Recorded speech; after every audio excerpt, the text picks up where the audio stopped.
صلی علی نبینا صلی علی محمد۔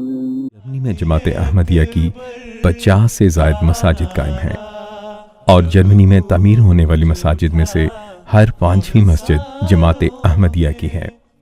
صلی علی نبینا۔ 100 مساجد کی تعمیر کا یہ منصوبہ جماعت احمدیہ عالمگیر کی تاریخ کا ایک حصہ ہے۔ صلی علی نبینا۔ مساجد کی تعمیر کا یہ منصوبہ شروع میں صرف ایک خواب تھا۔ میں نے کل یہ اعلان کیا تھا کہ 100 سالہ جشن کو منانے کے لیے جرمنی 100 مساجد بنانے کا منصوبہ بنائے۔ تعمیر مساجد جماعت احمدیہ کی 100 سالہ جوبلی کے موقع پر ایک عظیم الشان منصوبہ تھا۔ ہم جانتے تھے کہ ہم نے دنیا کے حالات کو بہتر کرنا ہے، مگر یہ سب کیسے ہوگا ہمیں کچھ علم نہ تھا۔ جرمن احمدی ہی وہ خوش قسمت تھے جو اس مقصد کے لیے منتخب کیے گئے۔ نتیجتاً اللہ کے فضل سے ایک کے بعد دوسری مسجد بنتی گئی۔ خدا تعالیٰ نے ہماری قربانیاں قبول فرمائیں۔ یعنی ایک وقت تھا جب وہ کہتے ہیں ہمارے پاس ویزا 10 دن کا، پیسے کوئی نہیں۔ آج وہی گھر بھی اپنا، گاڑیاں، بچے ان کے دیکھیں، اللہ تعالیٰ کے فضل سے خدمت دین میں مصروف، انتہائی نیک اور پیارے بچے اس ماحول میں ہوتے ہوئے، اور اس کے بعد اللہ تعالیٰ ان کو یہ توفیق دے رہا ہے کہ وہ اپنے کیا خدا کے گھر بنائیں۔ جماعت احمدیہ جرمنی حضور انور سے محبت کرتی ہے اور حضور انور بھی جرمنی کے احمدیوں سے محبت کرتے ہیں۔ حضور انور نے اپنی ایک خواہش کا اظہار یوں فرمایا۔ حضور نے فرمایا کہ آپ یہ عہد کریں کہ ہم خلافت خامسہ کے دور میں، اب یہ دیکھیں یہ بھی ایک بہت بڑی بابرکت چیز ہے، فرمایا خلافت خامسہ کے دور میں آپ یہ عہد کریں کہ ہم جرمنی کے ہر شہر میں مسجد بنائیں گے۔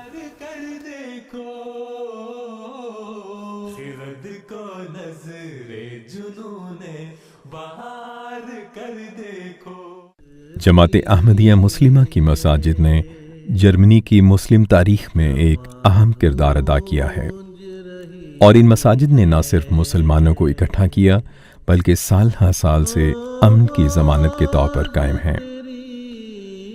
جرمنی کے شہر فرینکفرٹ اور ہیمبرگ میں جماعت احمدیہ کی ابتدائی مساجد تو ایک عرصے سے قائم ہیں۔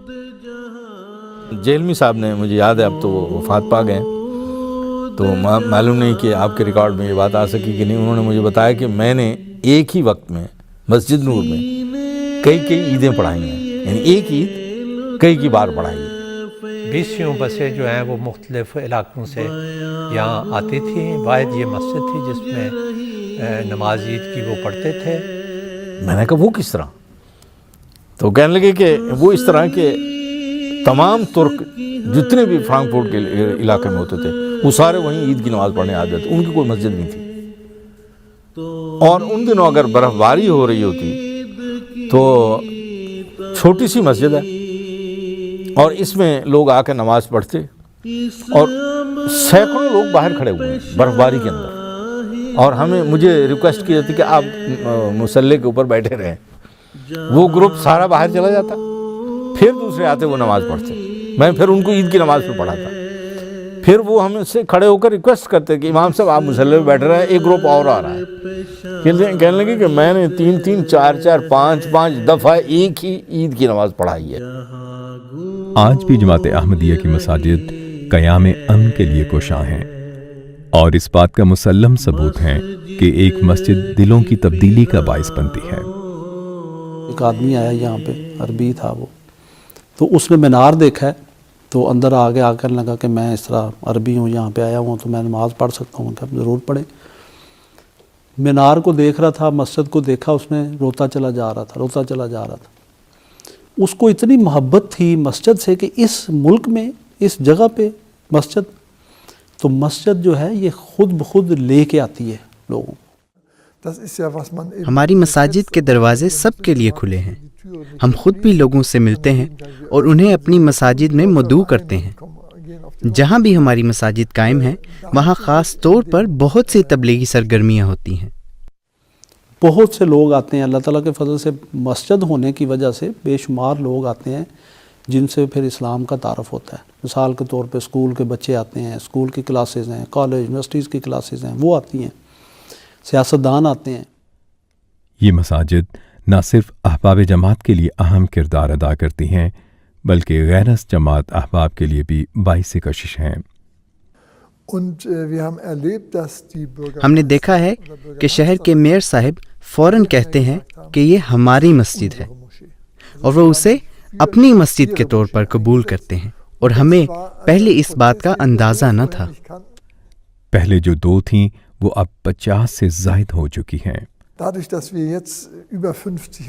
ہماری ان مساجد کے ذریعے سے اس معاشرے میں ہماری پہچان موجود ہے، اور ہم جرمنی کا ایک مضبوط اور منظم حصہ ہیں، اور آہستہ آہستہ مزید ترقیات بھی حاصل ہو رہی ہیں. اور یہ بلا شبہ ہمارے پیارے حضور کی دعاؤں کا نتیجہ ہے. جو جماعت مسجد کی تعمیر کی سعادت پاتی ہے وہ حضور انور کی قربت کا شرف بھی حاصل کرتی ہے. فرمایا وہ خدا کا پیارا جب کسی جگہ پہ آتا ہے نا، کسی جگہ سے گزرتا ہے، جس علاقے میں وہ آتا ہے وہ جگہ بابرکت ہو جاتی ہے.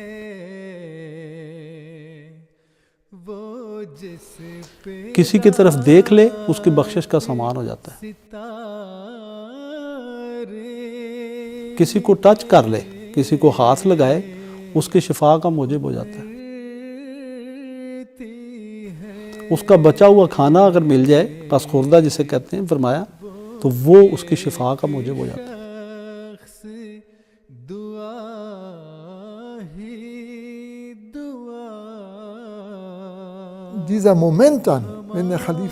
وہ لمحات جب حضور انور ایدہ اللہ تعالیٰ بنصرہ العزیز تشریف لاتے ہیں تو سب ایک مسرور کن کیفیت میں مبتلا ہو جاتے ہیں. بچے، بڑے، حتیٰ کہ پاکستان میں موجود احمدی بھی اس کا حصہ بن رہے ہوتے ہیں. مسجد اتنی اہم ہے کہ جماعت کی ترقی اس سے وابستہ ہے، اور جماعت میں مسجد کی وجہ سے ایک اتحاد پیدا ہوتا ہے. بچوں کی تعلیم و تربیت کے لیے بھی مسجد ایک اہم کردار ادا کرتی ہے.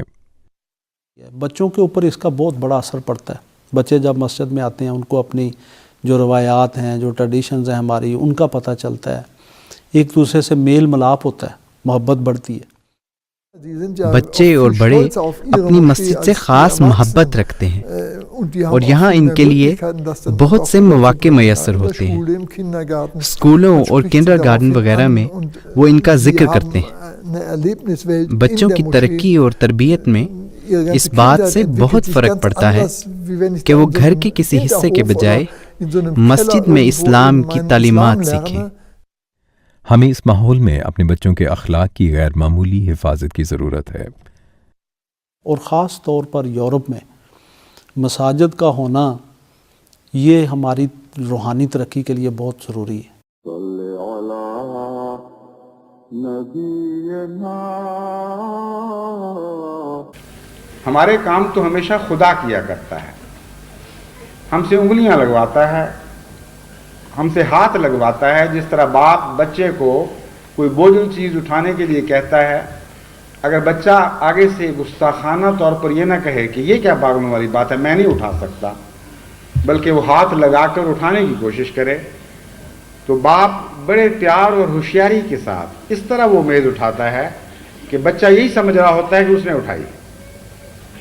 بس آپ خدا کی خاطر اگر باپ بوجھ برداشت کرنے کا عزم کریں گے اور اخلاص کے ساتھ اپنی سی طاقت پیش کر دیں گے، تو خدا باپوں سے بہت زیادہ پیار اور محبت کرنے والا خدا ہے. وہ اس رنگ میں آپ کی مدد فرمائے گا کہ آپ سمجھیں گے کہ آپ نے یہ بوجھ اٹھایا ہے، اور حقیقت میں وہ بوجھ خدا کی تقدیر اٹھا رہی ہوگی. اب تک ہزاروں افراد نے ناقابل یقین طور پر قربانیاں پیش کی ہیں، اور یوں محض اللہ تعالیٰ کے فضل سے ایک کے بعد دوسری مسجد بنتی چلی جا رہی ہے. بچوں کے لیے بھی یہ مساجد اپنے ایمان اور یقین کو پختہ کرنے کا باعث ہیں، اور ان میں سے اکثر نے تو اپنی مساجد کی تعمیر کے دوران مالی قربانی میں بھی حصہ لیا ہے. اب یہ جذبہ خدا نے پیدا کیا. اللہ تعالیٰ نے خلیفہ وقت کی محبت جماعت میں رکھی ہے. خلیفہ وقت جس چیز کی طرف اشارہ فرماتے ہیں جماعت اس چیز کی طرف لگ جاتی ہے۔ ان تمام قربانیوں کے پیچھے اللہ تعالیٰ کی محبت اور قرآن کریم کی تعلیمات کار فرما ہیں کہ انسان وہ چیز اللہ تعالیٰ کی راہ میں خرچ کرے جسے وہ پسند کرتا ہے، اور یہ وہ سودا ہے جس میں انسان ہمیشہ نفع مند ہی رہتا ہے۔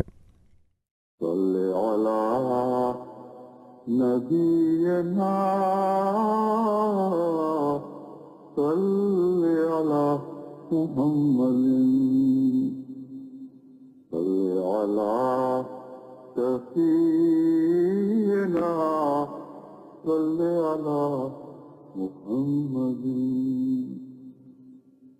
بلغ العلا بكماله